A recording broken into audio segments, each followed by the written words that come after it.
My name is Rhianna. I'm a psychology major at Eureka College.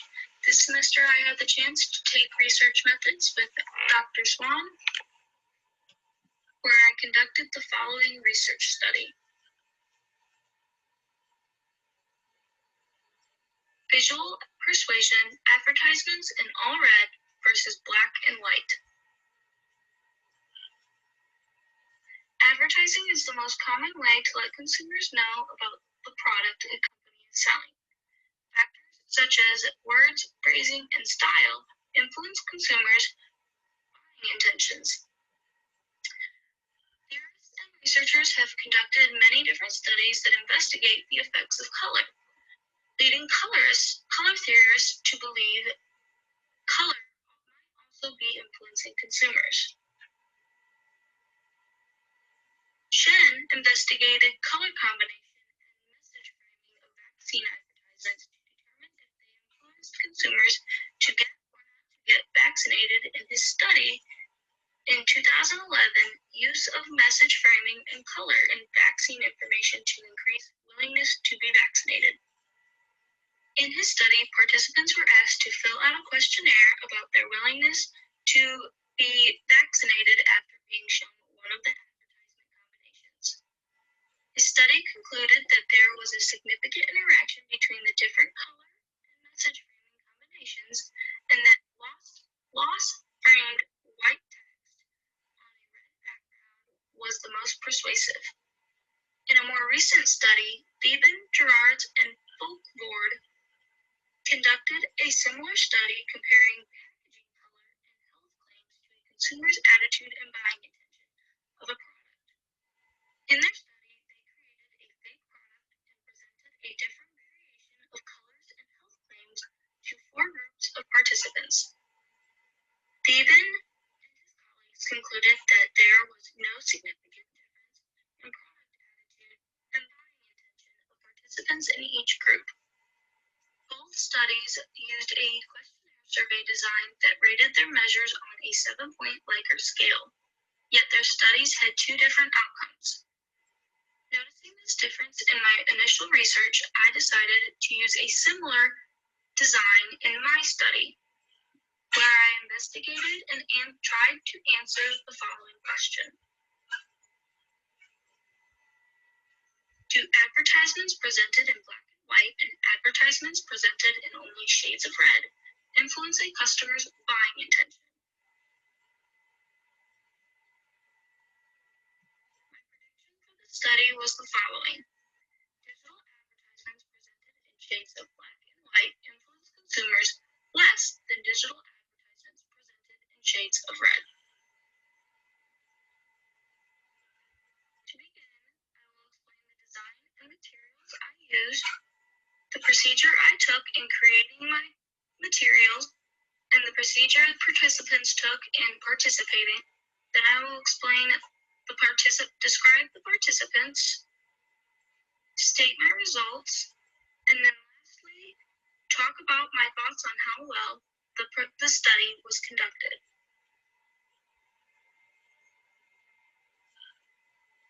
For my design and materials, in order to measure the influence of color in advertisements, data was collected through a 6-point Likert scale. 1 being I would not buy the product, and 6 being I would buy the product. I also created 2 surveys on Google Forms. Survey 1 had black and white ads, and survey 2 had red ads and all red. In order to randomize the surveys between participants,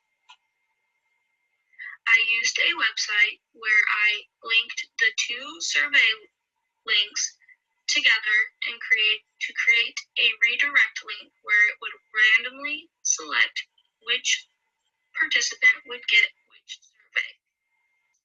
As for the advertisements in each survey, there were 10 advertisements in each survey. Both surveys promoted the same products in the same order.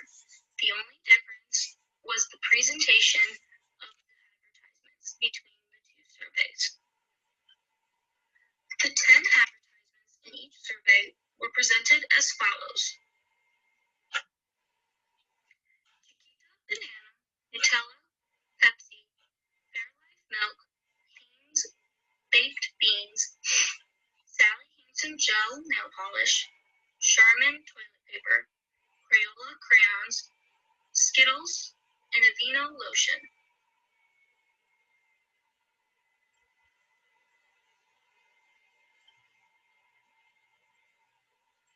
Here are some examples of some advertisements used in both surveys.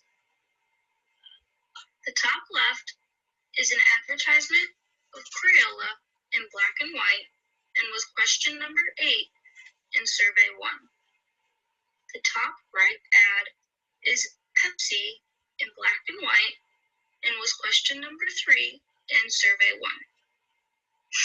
The bottom left ad is Crayola in shades of red and was question 8 in survey 2. The bottom right ad is Pepsi in shades of red and was question 3 in survey 2.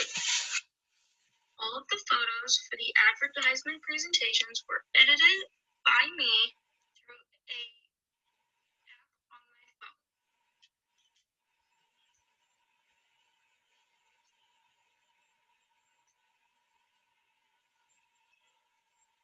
Both surveys consisted of an online version of the Eureka College Informed Consent form, demographic questions, 10 edited advertisement questions,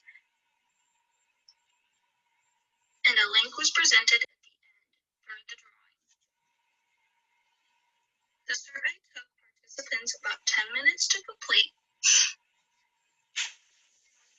on Facebook, as well as sent out to fellow students through email. Data was collected in a 2.5 week time period, where I had posted and emailed twice halfway through the time period. When participants began the study, the first page debriefed participants on the general topic of the study, informed them of their rights and the risk benefits, and asked them if they could give their consent to participate. If a participant answered no, they were directed to the end of the survey, thanking them for letting me know they could not participate. If participants answered yes, they were sent to the next set of questions, which were about demographic information, asking their gender, race, ethnicity, and their age. They were then asked the 10 questions on the advertisements. After each picture, participants were asked to rate the products between 1 and 6 based on the likelihood they would buy the product. These answers were not required. At the end of the survey, a link was presented to send them to another survey that would collect their emails so that they would be entered into the drawing, but their names would not be entered into their data with their answers.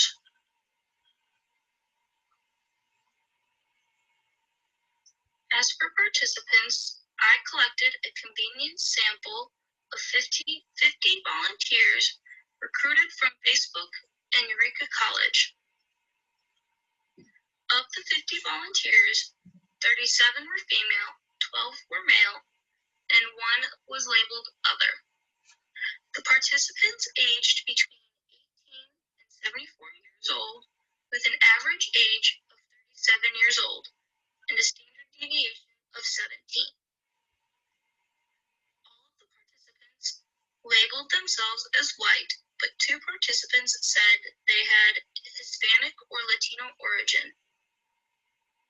With using the redirect link, I was able to get an equal amount of participants on each survey. 25 participants took survey 1 and 25 participants took survey 2. All of the participants who completed the survey were entered into a drawing where 5 participants would be randomly chosen to receive a sealed 2-pound bag of popcorn from my personal business, Popping Farms.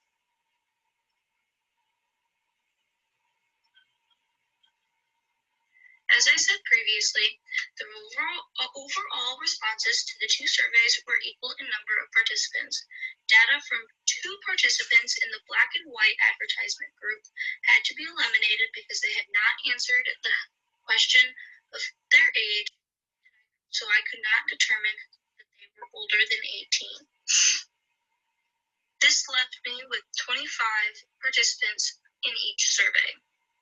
Between the two surveys, 3 participants had not answered one question each. Within the black and white advertisement group, one participant did not answer the question for advertisement 2, and another did not answer the question for advertisement 3, making advertisement question number 2 and 3 have only 47 responses. Within the red advertisement group, one participant did not answer the question for advertisement 4, making the total number of responses 47 for question advertisement 4. As I said previously, I predicted that participants would have been more inclined to buy the products when the advertisements were presented in red rather than the advertisements presented in black and white. An independent samples t-test was conducted to compare the desirability of products advertised in black and white and in shades of red. There was not a significant difference in the scores for ads in red, with a mean of 3.49 and a standard deviation of 1.17, to ads in black and white with a mean of 2.96 and a standard deviation of 1.13. The t-test resulted with a DF of 48 equaled 1.64. The average answer of the two surveys shows a small difference, but is not big enough to be significant, which is proven with p equaling 1.11. And Cohen's d reveals in this study had a medium effect size of 0.46. Overall, the results of this study did not support my hypothesis that color presentation in advertisements do influence desirability. One possible explanation as to why my results were not significant could be because I used a Likert scale survey only, restricting the answer possibilities, and did not allow participants to say why they answered a certain way. If someone answered 6 to one of the advertisements, I cannot determine whether they answered 6 because they liked the way the advertisement was presented or because they like Nutella to begin with. Another issue with the survey was I did not have a very large sample size. When preparing my research study, I predicted that I would get 100 participants in my survey, with an equal amount of participants answering both surveys, 50 for survey 1 and 50 for survey 2. I believe if I had had more participants in my study, I would have had better results and more diverse results. But a good point to my study was being able to use the redirect link to automatically randomize which survey a participant got.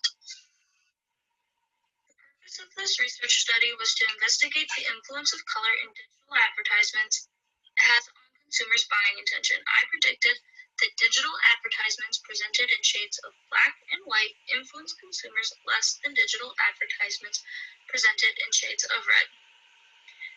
Results of the study did not support my hypothesis. Contrary to what I predicted, a consumer's buying intention and decision-making was not influenced by the color presentation of the advertisements. However, this study and future studies will contribute to the advantages and disadvantages of color in the advertising industry and its influence on consumers' buying